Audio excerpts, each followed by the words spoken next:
ጋይስ ይህንን መረጃ እንዴት ብዬ እንደምነግራችሁ አላቅም። ኤኒዌይስ ግን እንደ ሙያዊ ስነ ምግባር ግዴታ ማድረስ ስላለብኝ ነው ይህን መረጃ ለእናንተ የማካፍላችሁ። ኤኒዌይስ ምንድነው መረጃዎች በነገራችን ላይ ዋናው መታወቅ ያለበት ነገር አሁን ላይ አንድ መረጃ ዘግበን ከሆነ ከደቂቃዎች ከሰዓታት ያ መረጃ አፕዴት ተደርጎ ፖስት ስለሚደረግ ያ መረጃ ፖስት የተደረገው ማቅረብ ስላለብን ነው የምናቀርብላችሁ። በዋናነት የመጣውበት ዋነኛው ምክንያት መካከለኛው ምስራቅ አሁን ላይ ሲነሳ እንግዲህ በስፋት የሚነሳው የዓለማችን ከፍተኛ የነዳጅ ትራንስፖርት አገልግሎት የሚሰጠው የሆርሙዝ የባህር ትራንስፖርት አገልግሎት መስጫ ቦታ ነው። ስለሱ እንግዲህ ከፍተኛ የሆነ መረጃዎች በሰዓታት ልዩነት ብቻ የተለያዩ መረጃዎች እየወጡ ነው። አሁን ላይ ከረንትሊ እየወጣው መረጃ የሚያመላክተው በድጋሚ በኢራን ተዘግቷል ተብሏል። ኢራን ዘግቼዋለሁ ብላለች።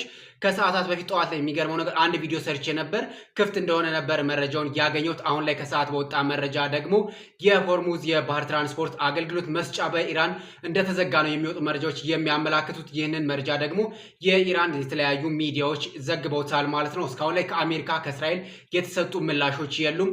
አዲስ መረጃዎችን እየተከታተልኩ ወደ እናንተ አድርስላችኋለሁ። በመጨረሻም የፕላስ ምልክቷን በመጫን ቤተሰብ ይሁኑ።